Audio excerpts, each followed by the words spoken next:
Hey Legends, reaction video for the YouTuber Duchess Celestia. Let's get straight into it. I'll elaborate in a minute. This video is brought to you by Squarespace, the best all-in-one platform for any of your website building needs. Hey guys, it's Celestia, and I've had a really long month, 2 months, however long it's been since this year started. So rather than doing what I normally do and analyzing art or criticizing corporations for using AI or examining serious ethical questions, I've decided to give myself a little treat and just let myself rant about nonsense. Do you guys remember those videos where I talked about the top 10 best and worst anime art tropes and messily doodled Celestia as them? Well, we're back, baby, this time with animation tropes. Well, Western animation. I realize anime is animation. Off to a good start. You get my point. In today's video, I'm going to poorly illustrate what are, in my humble and probably controversial opinion, the top 10 worst Western animation art tropes, and inevitably enrage at least 10% of you watching who absolutely love the things I'm about to roast. Buckle up. But first, as always, let me take a moment to thank today's sponsor, Squarespace. Okay, so as she does the plug for Squarespace, I'll give you the synopsis. So I think I've seen this video. Already, but it's been a while. And this video is about a year old. But I recently came across Duchess Celestia because I'm a big animation fan, big animation nerd. Hopefully, like my criteria of stuff that I've reacted to at least hints to that. So this video, I forget all that she says in this video, but I wanted to share my opinion or likely rebuttal of such points. Now, again, gotta preface this. She says it throughout, I think she said it in the beginning and throughout the video. This is her opinion. About Western / American animation tropes. Now, as somebody who really watches a lot, pretty much almost all of my history with animation has been through American shows and movies. This gonna hit me. So I'm probably I'm gonna do my utmost not to get offended, but I'm probably gonna be hurt. I'm gonna get some stray bullets. So let's hopefully get into this because the plug should be ended in right about now. Go check them out. Alright, on to the video. Time to piss off half the art community and roast some art tropes. As always with these videos, I can't stress enough that these are completely subjective and for fun. I'm not legitimately criticizing these tropes as being sincerely bad. I'm not saying animation that utilizes them is bad. I'm not saying literally anything more than I don't like them, here's why. Not only are these just my opinions, these are like my lukewarm opinions. They're things I dislike to the degree that you would dislike rush hour traffic or a long line at GameStop, not like global warming or getting stabbed. I don't know why I use those examples. I've never driven a car, been stabbed, or been to a GameStop. Anyway, the point is, I'm not saying these tropes are objectively bad or worthy of legitimate criticism. I'm just saying I dislike them and think it's funny to mock them, which is exactly what I'm about to do. It's for fun. Please don't take it seriously. I'm not calling your favorite show bad for including any of these tropes. You'd think this... Okay, so I appreciate her for doing this because, at least to me, when I come across certain opinion videos or think pieces, the way that the YouTuber either titles the video or the way they speak, how they come across, they say it as if their opinion is gospel or it's a fact. And then if let's say I make a comment and pointing that out, they say, I am being sarcastic or I'm joking. But when I watch the video back, I at least make a reply saying, at least from what I saw, at no point did you say you were not serious or this was a joke. And the way the person spoke, how they came across, at least to me, was that they were serious. Yes, but thank you, Duchess Celestia, for saying that outright, because there are going to be people such as me who would take it as you're being absolutely serious.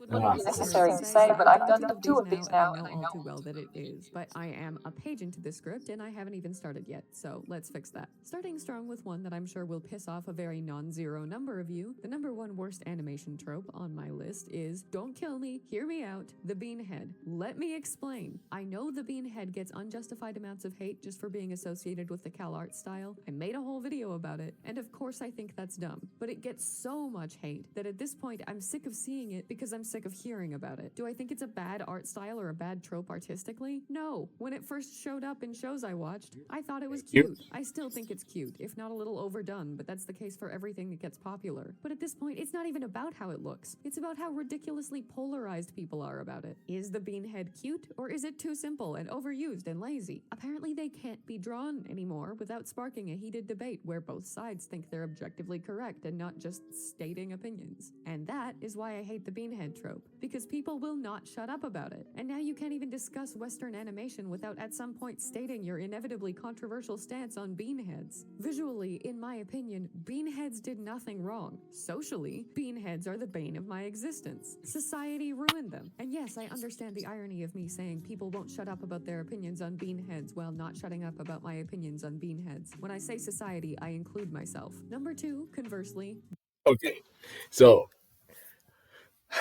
okay, so that hurt because if you've seen my a previous video I reacted to, videos, at least one video talking about the bean mouth trend that is used on famous shows like Steven Universe. I'm pretty sure it was used on Gravity Falls. Well, it was used on Star versus the Forces of Evil. Well, and to an extent, like a multitude of shows and movies have used the bean head, bean mouth, like method, and it at least ticks me off when someone else is being disrespectful and insulting to said project, show, movie, or creator or artist just because they use that style. Well, if you don't like it, that's fine. I mean, I ain't got a problem with it. I don't have a problem if you don't like it. My problem is when you're disrespectful and send hate towards just the method or art style existing. So that okay, I can give her that one. does Does commit a commit a crime crime visually visually on an on artistic basis, and and it's its conjoined conjoined eyes. eyes. Sonic fans, I'm sorry, I respect you, and I think the franchise is great, but I personally just physically cannot abide by the eyes that are just a connected singular form like that. Why? Why? Again, why? I'm a casual. I'm a casual Sonic fan. But why? What's the problem with this? Wait a minute. Wait a minute. Celestia, I also gotta ask you this question. How do you feel about robots that have a single visor? Or some examples would include Eve from Wally. She is literally just a single monitor with two blue LED eyes. Like, how do you feel about robots that have literally a singular monitor for an eye? Like, like that just open. And then okay, then I gotta also ask, how do you feel about cyclopses? Like any creature with one singular eye, like Mike Wazowski, for example. Because I'm like, what's the problem with it?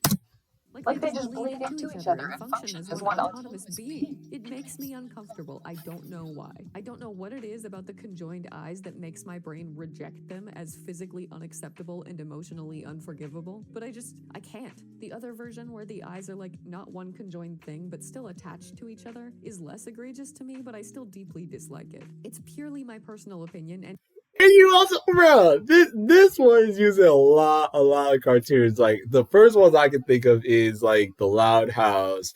But I think Fairly Odd Parents uses that style. Pretty much a good bulk of Nickelodeon's catalog uses this style of eyes. he's, he's Bluey. Okay, I got like Bluey. How do you feel about that? Because okay, like that's at least something. For example, I can understand like being off put by when specifically when it's a 2D art style and you deal with the topic of turning that character where they're either facing the camera, uh, or you see them turn, or you put them in a 3D aspect. For prime example, Phineas from Phineas and Ferb. You absolutely buy how he looks in 2D.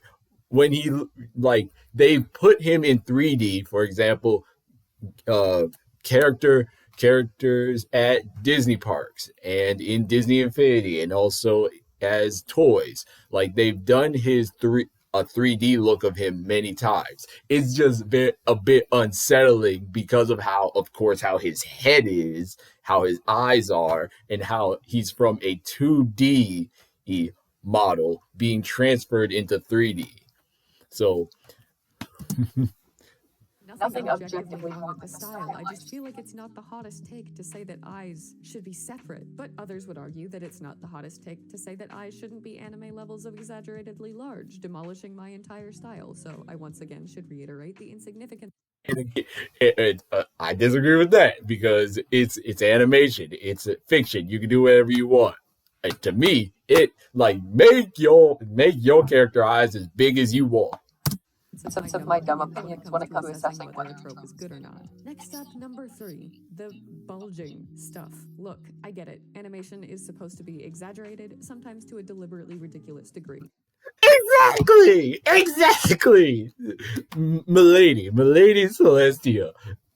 You just you just explained animation perfectly. And I'm not criticizing this for being unrealistic, but just because it's gross, weird, uncomfortable. I don't know. I don't even fully understand why I hate these tropes so much. But when characters have their eyes bulge literally out of their faces when they see something as shocking as a level-headed take on Twitter, or have their hearts beat out of their chests when they see Benedict Cumberbatch or whoever's hot now, I don't know, I'm living in 2012. I just hate it. It makes me so uncomfortable. It's not... So listen. This just makes me. Now I fear for you. Like when did you watch Looney Tunes growing up, and then how did you cope with when these kinds of facial expressions and body languages happened? That and Tom and Jerry, because those two shows do it a lot.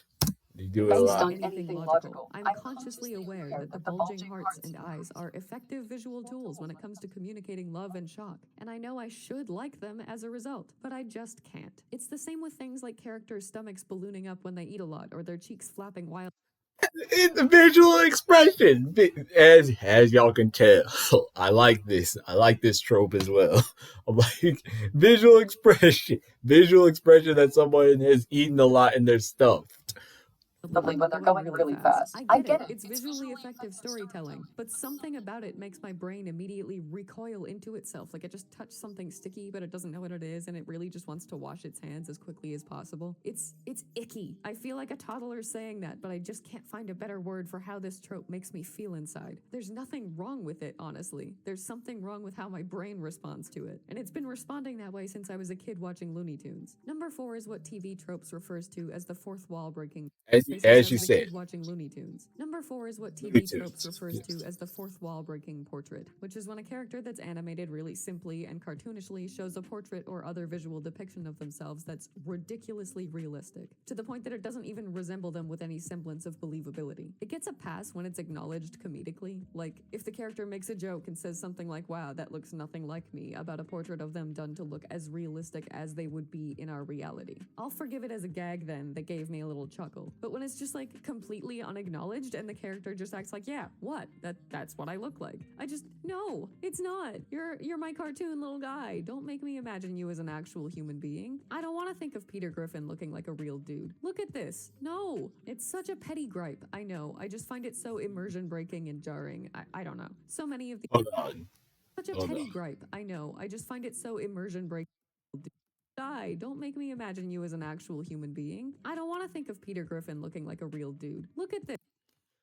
I'll subject y'all to this horror. Anyway, Listen, there's at least one man in the world that not to this extent, but they look somewhat like him. They're like, I know somewhere on the internet I can find a video of people finding a man that wears exactly what Peter Griffin is wearing and looks like him. I am certain I can find it. But I can No, under- it's such a petty gripe. I know. I just find it so immersion breaking and jarring. I don't know. So many of these are just me being nitpicky, and this is definitely one of them.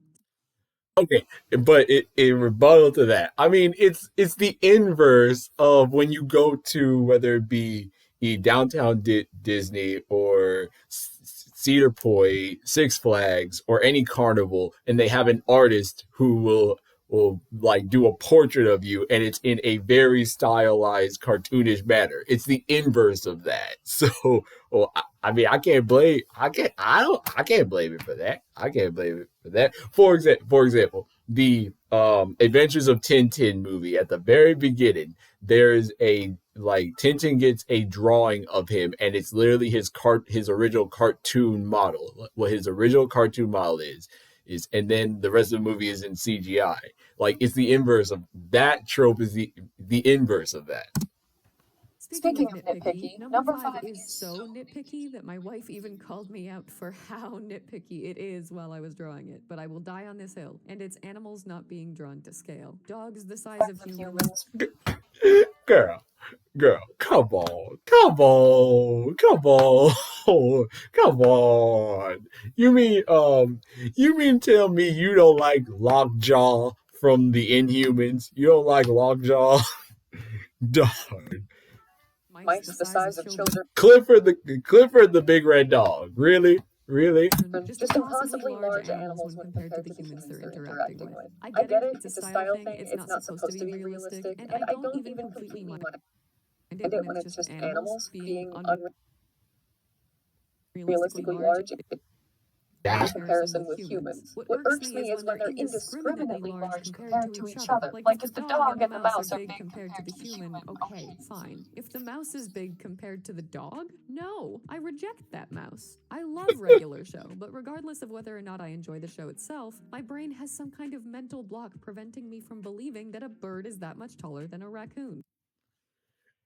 What? It's a fictional world. These are fictional characters. You literally wait a minute. You gonna say that when you literally have a talking gumball machine being the same height as this blue jay and just shorter than an albino gorilla. That's what you telling me? That's what you telling me?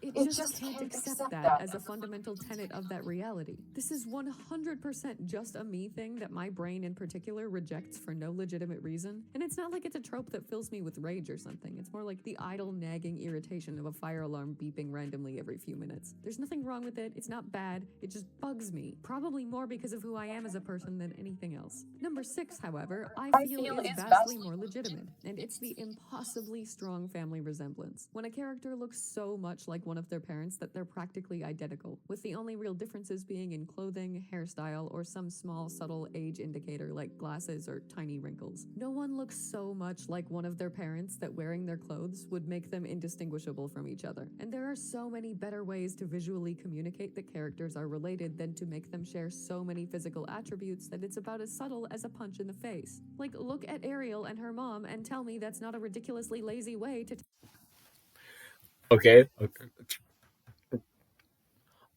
I'm gonna let her finish this point first. tell us as viewers that that's her mom. I'm sorry, maybe it could get a pass if the only way there was to tell us that the characters are related was through illustration alone. But it's animation. There's a narrative, there's a story, there's dialogue. You can tell us they're related and let them just share a few reasonable visual traits. You don't have to make them clones separated by nothing but age. Okay. With all due respect, Milady Duchess Celestia, you ain't met enough people. I'm sorry. You ain't met enough people in life.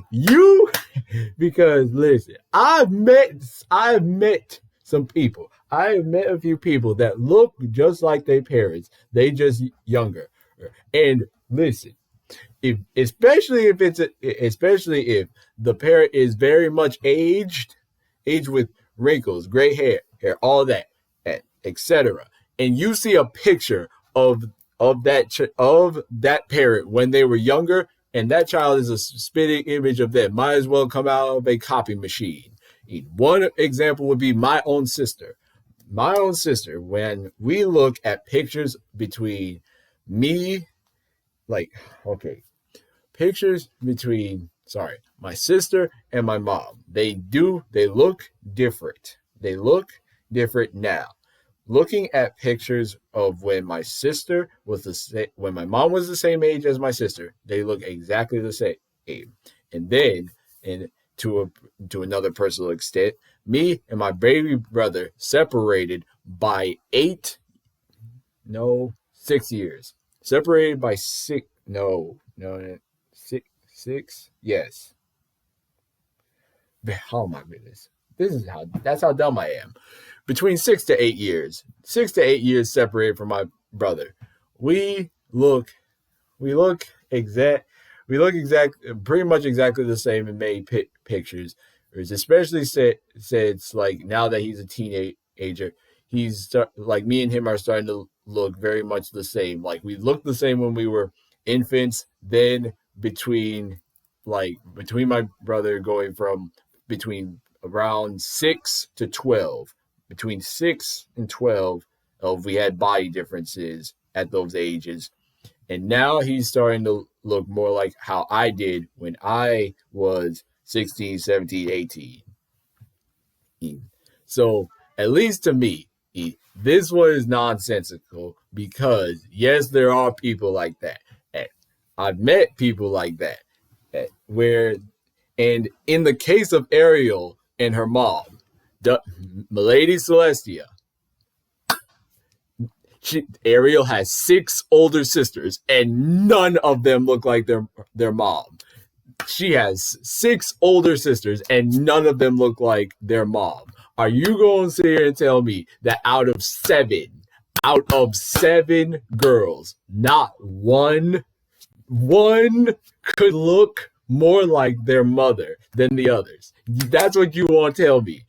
Look, I get the example you were trying to give. I get the example, but to me, it falls apart because Ariel has 6 older sisters, which means it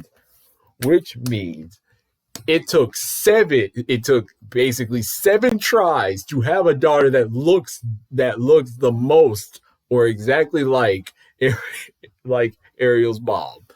And secondly, even then, Ariel's mom has a more orange red hair, and Ariel has just straight red hair. And on top of that, and their fins have slightly different coloring as well. So it's like, to me, out of 7 girls, to have one that looks the most like her mom than the others, that makes sense to me. To me, that makes sense. So that I wanted to rebuttal that point at least. But I've at least met at least 2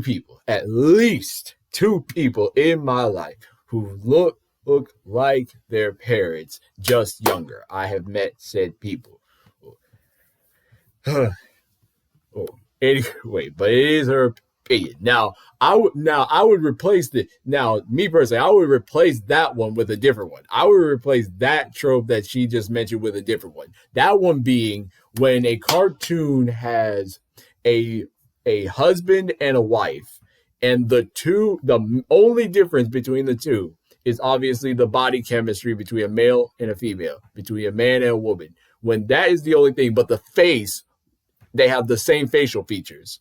And a big example of that would be like The Simpsons. The Simpsons did this with a few couples where they look the same. They look the same, except one is a male because of the hair, the clothes, and the body posture and image, and the female, the woman, is different because of her hair, clothes, and body. And it's like if they were siblings, I get that. Siblings make sense. But how come these are two married people? I get that when you meet somebody with similarities to you, it's something that connects you, that y'all can bond over. For example, a person with freckles may fall in love with someone with freckles. Glasses, braces. Is short hair, etc. Stuff like that. That acne. Yeah, I can keep going, but when it's dating exactly the same face, is just slightly changed to fit the male physique or female physique. That to me, that is a trope that at least bothers me when I see it. I don't think it's not that common. It's not that common, but when it does show up, that does at least irk me. All right, let's keep going. Seven might be the one I get the least pushback for because I feel like there just aren't really that many diehard giant chin defenders out there. Well, well, too bad for you, cause you just found one, ma'am. This is I think this is the one that probably upset me more than the matching parents, more than the matching parent child argument. Because how you going dog big chins? How you going dog big chin characters? How you going to? Because this makes me like. You didn't like Crimson Chin. You didn't like Superman. You didn't like Buzz. You don't like pretty much any version of Buzz Lightyear. You don't. Oh, you don't like a good chunk of superheroes where the one big thing about the one big aspect, especially when they are Paragon. Paragon heroes have this in spades. Paragon heroes have the big chin. Like when SpongeBob has his big chin when he uses a deep voice. How can you sit here and say you didn't like Crimson Chin, you didn't like Nega Chin, like bro. How can you certain oh my goodness, you don't like certain iterations of Batman. You don't like certain iterations of Batman. I'm like, you probably like any hero that has the cowl, like the cowl mask that just shows their chin and their mouth. You probably don't like that because they tend to have these prominent chins, this jawline. Which I probably have to do a thing of my own where I say what I sometimes don't like, and one of them in superhero media, I can live with the cowl part, but the one that I hate, the one that I personally hate, are the eights, like the infinity symbol masks that just go over this basic part of your face, and I'm like, that's not a secret identity. That's not a mask. That's not a mask. Anyone can recognize you with that. Anyway, but anyway, like pretty much, like not completely, but stay away from superhero media if you don't like the big chins, because that's going to show up everywhere. Here, I'm like, oh man. Ooh. I thought of one more character who has a big chin. You don't like Kronk, and that's blasphemy. That's blasphemy. That's blasphemy right there. If you like, I would, if I could ask her that one question, like, if do you like Kronk from Emperor's New Groove and Kronk's New Groove? Because if you don't, because of his chin, you about to, you go, bro. Shoot. I got like two small plushies. I got two small plushies of Kronk's shoulder angel and devil right over there on my on my dresser. So that hurts me. That hurts me for you to say that. TV Tropes calls it the lantern jaw of justice, with characters like the Crimson Chin being a more extreme example, and Superman Exactly. being a tamer one. Basically, the manlier and more powerful the character is, the larger and squarer their chin is. Like, the level of power they possess is directly correlated with how gigantic and chiseled their jawline is. Yes! I don't know why this trope came into being. I mean, I know strong jawlines have always been associated with masculinity, but what is this? And I am not implying I have one. This is small. This is Size of the chin matter? Why does it have to take up half of it it projects heroism. It projects the vibe of a paragon. It's Captain America. Certain iterations of Captain America have this big jawline. It's like it adds to the character. It adds to the character. Oh my goodness! Just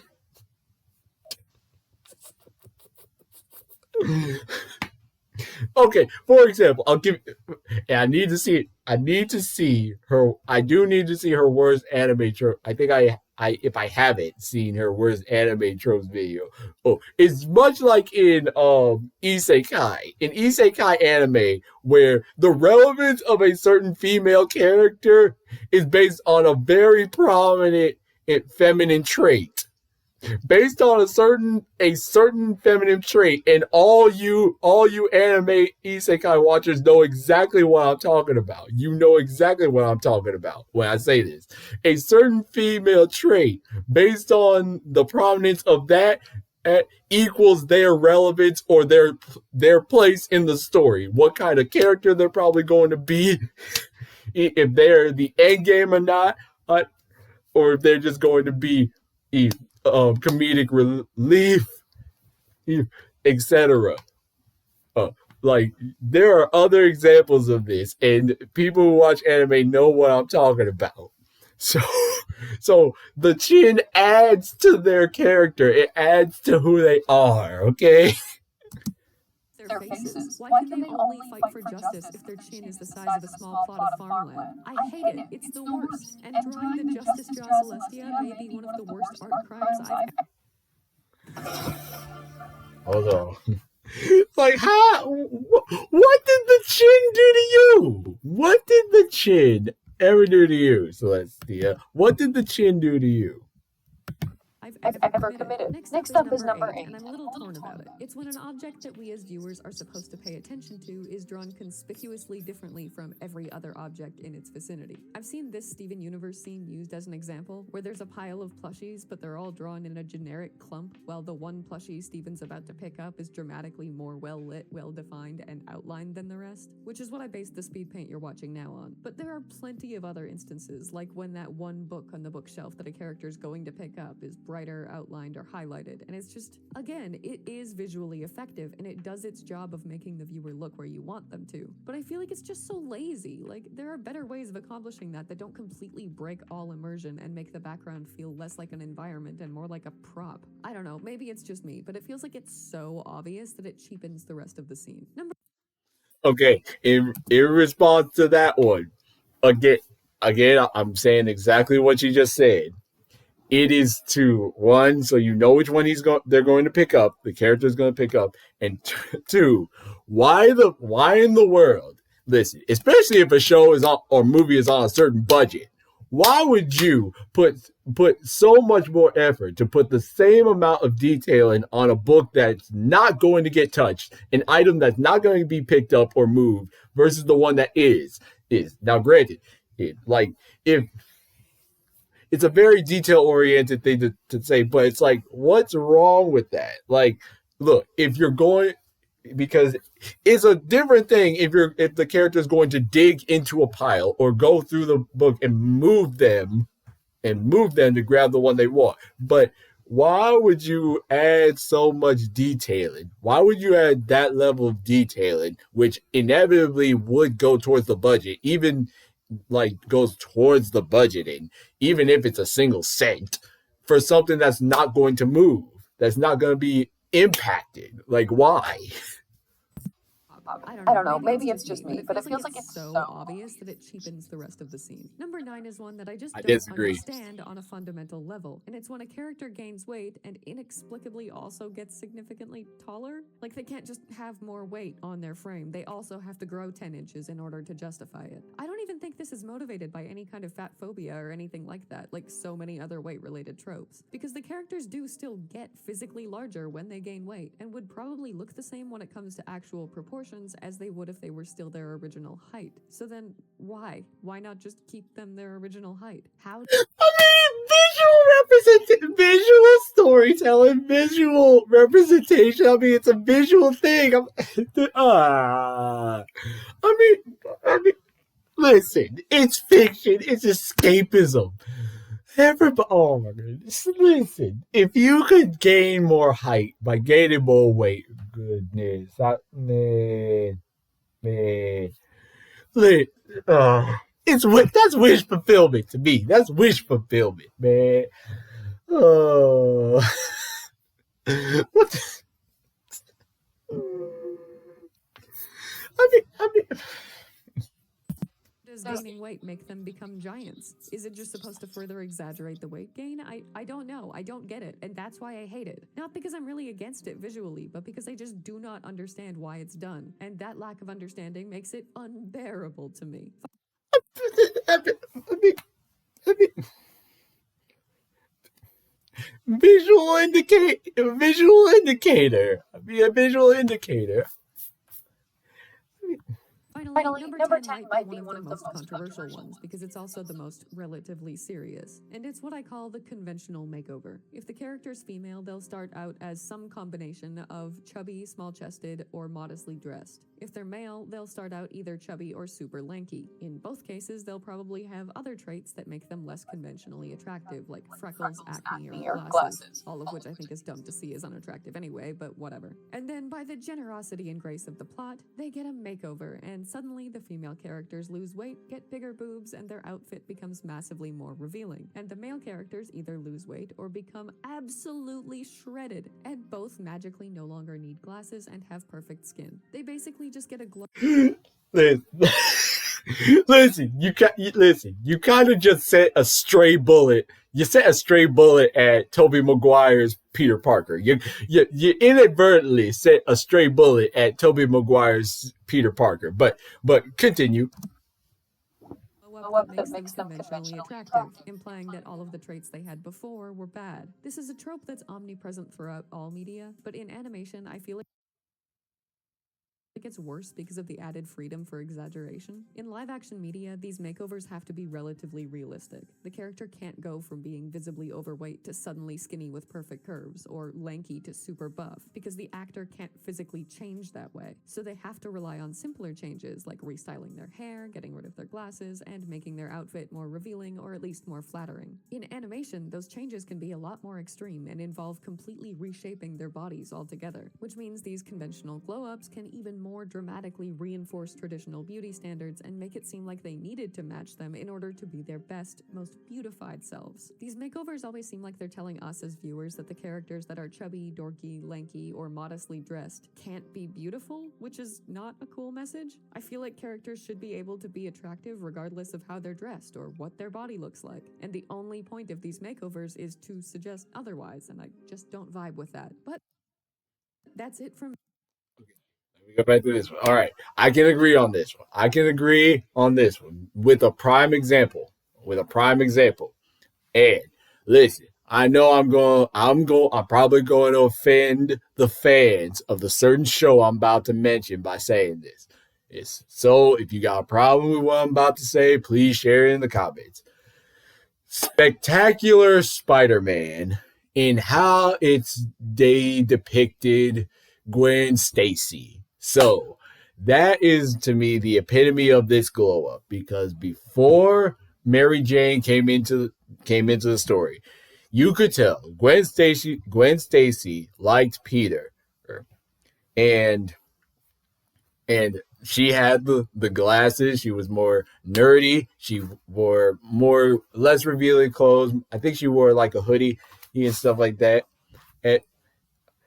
But when Mary Jane comes into the plot, gives Gwen Stacy some help to want to get Peter's attention, she comes into, I think, the prom dance or high school homecoming dance with a full makeover, redone hair, no more glasses, and slightly more like form-fitting clothing. And to me, that was unnecessary. Gwen Stacy did not have to take off her glasses. She did not have to change her wardrobe. She didn't have to do all that in order to get Peter's attention or to say that she likes him. She didn't have to do that, in my opinion. She did not have to do that. And that to me is an example of that trope being used in a negative way. Now, when it comes to the guys, this is just me personally. I don't see a problem with it. I personally don't see a problem with the tall, lanky character, nerdy. He gains muscles or absolutely shredded. Now is a pretty boy or a buff dude of the class, or at least Izuku Midoriya. Perfect example to me. Perfect example. A lanky stick at the beginning of episode 1, and by episode 3 or 4, once he's done clearing out the beach, with the training from All Might, after doing that, he now at least has some muscle. He has a light 6-pack. He got a chest. He got muscles on his arms. Like, even if it's to a small degree, to me, I felt a moment of empowerment when I saw Izuku, my favorite MHA character. I felt a moment of empowerment and inspiration, seeing him shout at the top of his lungs with us being lightly jacked. I felt good. That made me want to start working out more than goodness. And it still does every time I see that scene. Anyway, so I guess, I got double standards. I guess I may have a double standard. Like, for girls, I absolutely see how this could be your problem, how this could be sending a bad, wrong message. For the guys, I can see how it sends a wrong message, but I personally don't see it that way. Point of these makeovers is to suggest otherwise, and I just don't vibe with that. But that's it from me. I'm sure if you've made it this far, I've pissed you off with at least one of these takes, so please don't hesitate. Man, she got me with, I think, 5. I think she at least got me with 5. 5 of the 10 takes, she really got me riled up. So, take to let me know in the comments. I'm curious as always to hear what you guys think of all these, as well as what tropes you guys hate in animation that I didn't mention, so please do let me know. Respectfully, obviously, because this is, again, just for fun and a completely subjective, opinion-based conversation. Don't fight each other about animated chins, and definitely don't fight me about them. I'll be back with a top 10 best animation art tropes video soon, too, like I did with the anime art tropes. So keep your eyes out for that in the next few weeks, too, if you enjoyed this one. Thank you for watching, and I hope you enjoyed today's video. Special thank you, as always, to channel members Cafe Soleil, Joseph Solomon, TC Pratt, Art of Amethyst Fable, Zelda Deverak 42, Abyss Reborn, Hierarchy. Let me just interrupt this and say, Big Chin Celestia look good. I'll fight her on that. I'll fight the actual artist on this. Your avatar with a big chin looks good. I'm dead serious. I'm dead flipping serious. I'm dead serious. Don't take me as like JK, I'm joking. No, I'm serious. That looks good. It does. And Cute Sailor Lovely, as well as patrons Batman, Kyle Lowe, Blue Swanson, Cora Fear, Jamisha Walker, Alengshi, Kim Yen, Crazy Asar, Ken Tong, Grayson Xavier. One guy doesn't want to be 6 feet tall. One guy doesn't want to be 6 foot tall. And at least to me, what woman would want to be 6 foot tall? What beautiful woman wouldn't want to be a dream come true 6 foot tall, bruh? What woman wouldn't want to be 6 foot tall? Oh my goodness. Y'all can guess. Y'all can probably already guess why I feel this way. Oh, Angie, Blahmage, TC Crab, Finn, Grim Spectre, Celine Merriman, Ash, Eldritchia, The Stray Dog, Ulura, Greg Noble, Decagon, Jenny Chan, Captain Reku, Ryan M. Williams, Cat Buzz, Alec Reinekainen, Mac, Lucy Yamajiki, Selena BB, and Electa Mike, and I'll see you in the next one. all right. All right. So, oh, thank y'all so much for watching this video. I don't want to risk the video ending and an ad popping up, but what do y'all think? Let me know down in the comments. Do you agree with my takes? Do you agree with Duchess Celestia's takes about Western animation? And let me know down in the comments. And if I remember to, I'll link this video and Duchess Celestia's channel at the end card. So please comment, like, subscribe, share this video. Hope you enjoyed it. React to my madness. I'll see y'all in the next video. I'll see y'all later.